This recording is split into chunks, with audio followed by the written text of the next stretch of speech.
Hey all, this is a quick Lakeland rice cooker tip. As you can see, we've got it going here, but it's doing this weird thing with the display. I've just got the rice power on, or the rice setting on cook, and it's just been doing this ever since. It's on at the wall, everything's good, but it doesn't show the time left. And this is normal for all of the rice functions, by the way, okay? I've just been reading the manual. We bought this secondhand, didn't get a manual with it, so I've had to look it up online. But basically, when you start the rice function by pressing that, this does this the whole time. I wondered if it was an error message, but no, when there's 6 minutes left, then it will show you the time.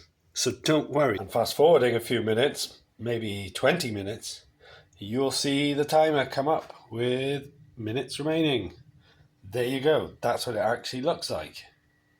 For some reason, on porridge, however, it shows you the time throughout.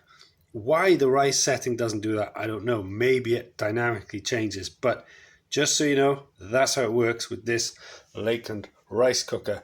Now check out more videos I've got on this here for showing you how to cook things with it, and also other videos here. Like and subscribe if it was helpful. I'll see you in another video soon. Thanks for watching, and any tips you got for this Lakeland rice cooker, do share them in the comments below. That'd be great. Cheers, bye.